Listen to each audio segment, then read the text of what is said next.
Let's quickly do NFL news, and I think, you know, let's start off with the Belichick, the Belichick news.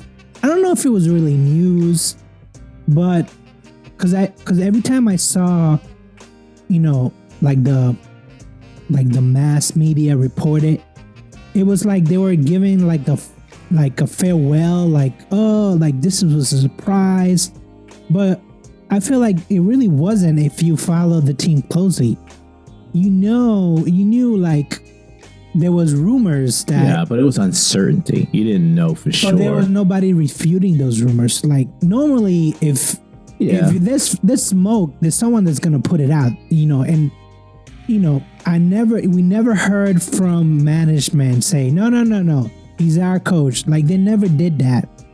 And when they did the press conference, somebody asked him like, hey, why didn't you intervene to Robert Kraft? And he was like, we always wait till the season's over to make any kind of statement, which to be fair, yes, they did it. And there was another interesting question that they were like, hey, why didn't you like try to get a number one for Belichick?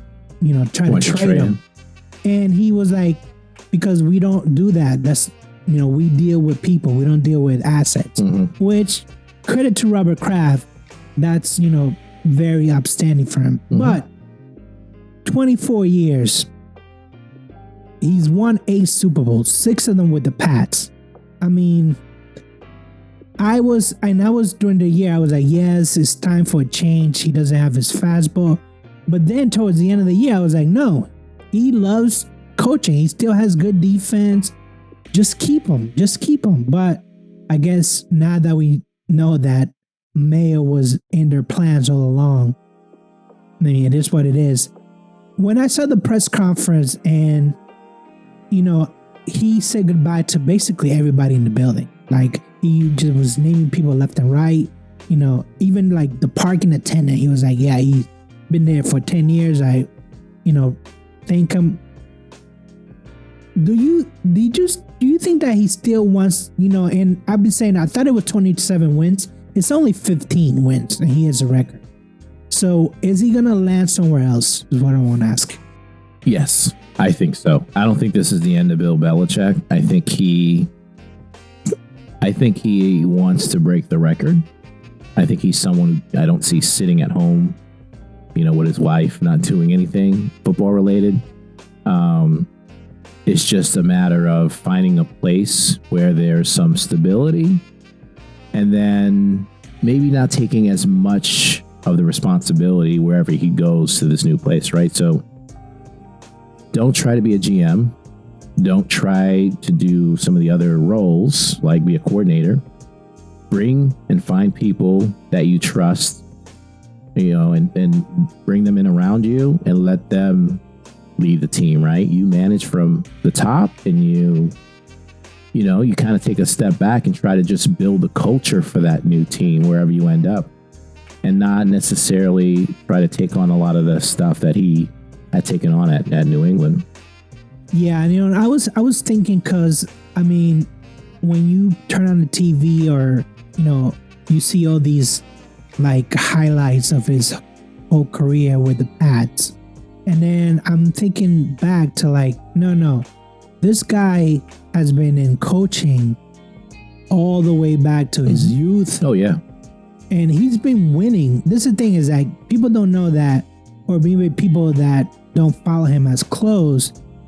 He was, defensive coordinator when the Giants won in 86. Defensive coordinator when the Giants won in 1990. He was the secondary coach when the Pats went to the Super Bowl in 96. He was there basically for all the Pats' success. And, I've read multiple books because really his persona doesn't match. Like his persona, public persona, is not the same private. Mm-hmm. So I was like, who is this guy? This guy, like, does he have a wife? Does he have kids? What does he do in his spare time? Blah, blah, blah. So like I got to learn read about like the other side of Belichick, and I think that we're so tuned to like he's the greatest coach. You know, he can take a team and build whatever, but the last 4 years, why was he such a failure the last 4 years though? And I think that my conclusion is that he counted on Tom Brady so much. I mean, I looked at Tom Brady's stats and he was 75% winning percentage. The next quarterback had a 62, and I think that was Drew Brees. And I was just like, wow, you mean to tell me that out of 4 games, he's always going to win 3? That's incredible.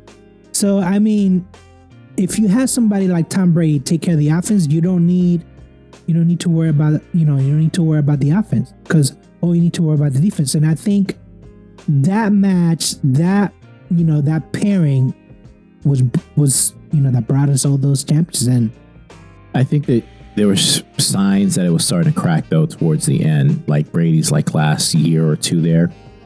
Like the roster building was atrocious. Like Brady didn't have any players to pass the ball to those last couple of years.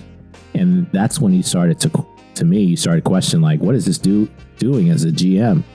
You have the best quarterback in history, right? You just have to give him a couple weapons, couple players, and he can succeed. But I felt like those last couple of years, Brady didn't have that at all. It was 100% of the weight was just on him to make plays out of nothing. And that wasn't going to, succeed. So Brady did the right thing in moving on. But Bill has had a incredible career. One of the arguably the best head coach ever, right? In NFL. So there's nothing.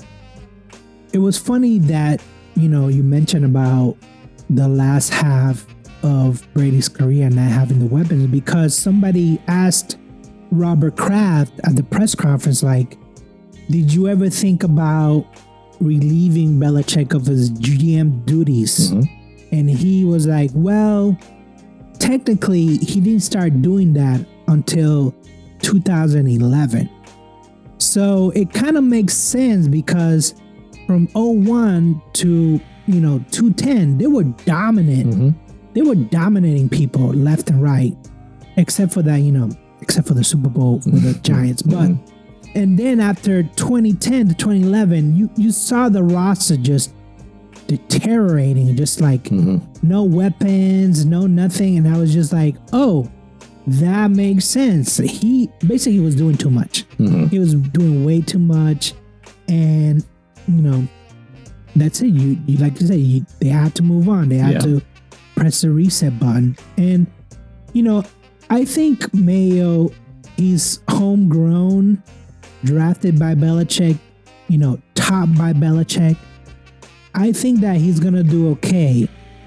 Is this a playoff team coming next year? Probably not. There's still so much to see. They don't have a GM, blah, blah, blah. But I think that, is it due? Yes, it was due. Mm-hmm. Was it overdue?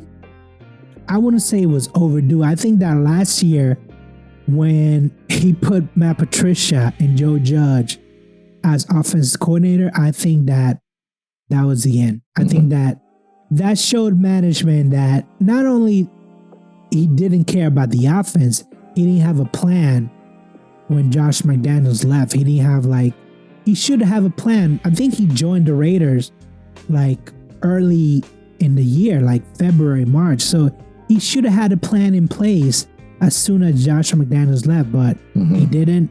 I think that was the fault. I think that the beat writers recognized that. I think the crowds recognized that, and it just ballooned snowball into them leaving. So yeah, I'm not mad at all.